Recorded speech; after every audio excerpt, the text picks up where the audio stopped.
নমস্কার, কেমন আছেন সবাই? আমি জুই পম্পিস কুকিং চ্যানেলে আপনাদেরকে আবারও স্বাগত জানাই। তো আমি আজকে আরেকটা নতুন রেসিপি নিয়ে চলে এসেছি। তো এটা হলো আলু মটর পনির। দেখতেই পাচ্ছ কেমন দেখা যাচ্ছে। চলো দেখে নিই কীভাবে বানালাম। এখানে সব উপকরণগুলো নিয়ে নিয়েছি: মটরশুঁটি, পনির, আলু, আর এগুলো পেস্ট করার জন্য কিছু মশলা বানাবো তাই। লঙ্কা, পেঁয়াজ কুচো, টমেটো কুচো, আদা আর 3টে কাঠবাদাম নিয়েছি। আর এখানে এগুলো ফ্রাই করার জন্য ফ্রাই প্যান বসিয়ে দিলাম। তো তাতে অল্প করে তেল দিয়ে দিলাম।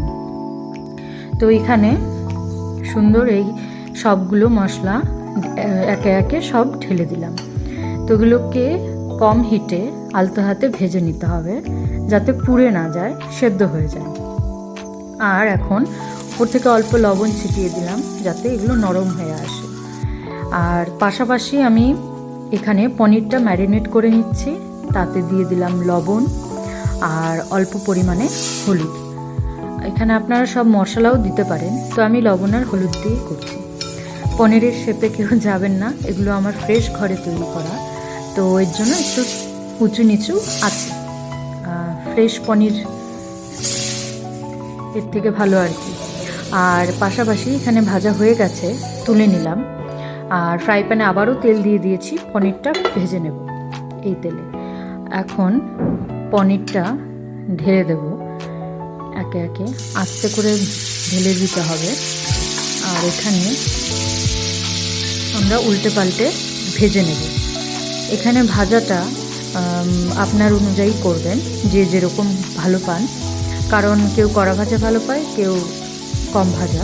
তো আমি এখানে মিডিয়াম মতো ভাজা করছি। কেউ কাঁচা পনিরও খেতে তরকারিতে দিয়ে দেয়, ভালো লাগে, কিন্তু আমার কাছে একটু ভেজে নিলেই ভালো লাগে, তো আমি তাই করছি।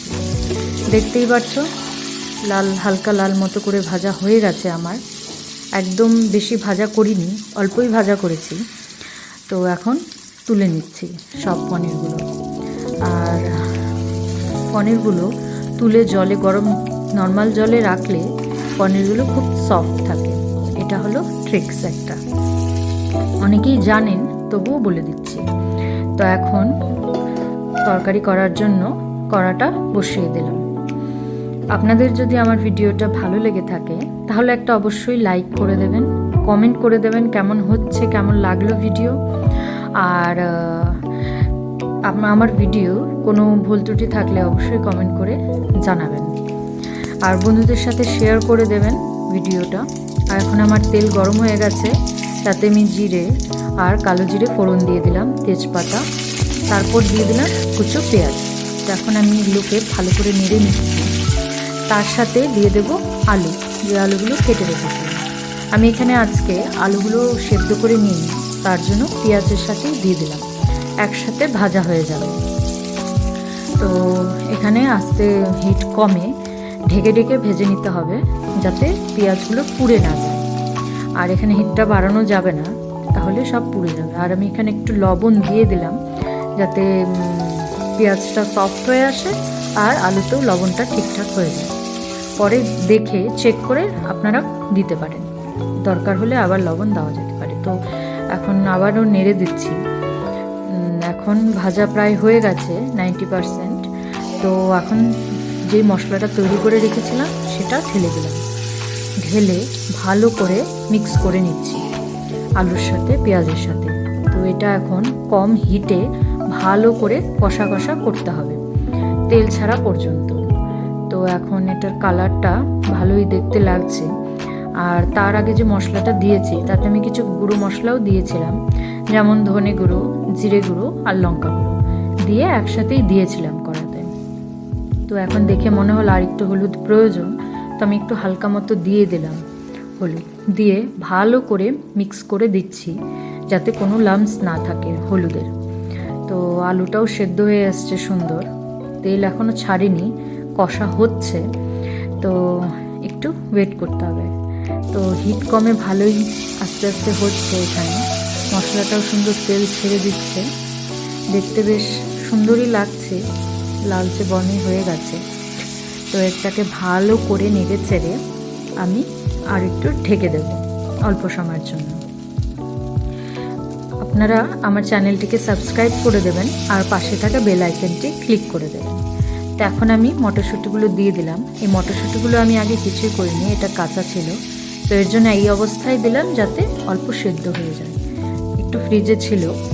আর তার সাথে দিয়ে দিলাম পনিরগুলো যাতে মশলাটা ঢুকে সুন্দর টেস্টটা এনহ্যান্স হয়। আর এখন ভালো করে নেড়ে চেড়ে এটাকে কষে নিতে হবে, আলতো হাতে নাড়তে হবে যাতে ভেঙে না যায় পনির আলু। এই দেখো সুন্দর তেল ছেড়ে আসছে, আমি একটু জুম করেও দেখিয়ে দিলাম তোমাদের।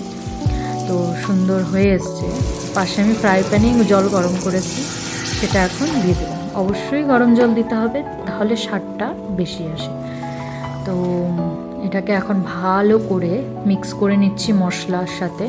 তো এই অবস্থায় একটু ভালো করে দেখে নাড়তে হয়, নাহলে অনেক সময় মশলাগুলো জমাট বেঁধে থাকে, তো সেটা করা যাবে না। তো এখানে ভালো করে মিক্স করে নিলাম। ঝোল ফুটেও গেছে সুন্দর। এখন তেল ছাড়া পর্যন্ত এটাকে ভালো করে ফুটিয়ে নিতে হবে। তো এই দেখতেই পারছো সাইডে তেল উঠে এসছে, যদিও তেল বেশি দেওয়া হয়নি এখানে। তো এখানে হয়েই এসছে, গ্যাসটা এখন বন্ধ করে দেব। তো এই দেখো গ্যাস বন্ধ করে নামিয়েও নিয়েছি গামলাতে। কেমন দেখতে লাগছে তোমাদের একটু নাড়িয়ে দেখে দিই। কেমন লাগছে দেখতে, কালার কেমন এসছে অবশ্যই কমেন্ট করে জানাবে। তোমরা ট্রাই করে আমাকে বলো কেমন খেতে হয়েছে। নমস্কার।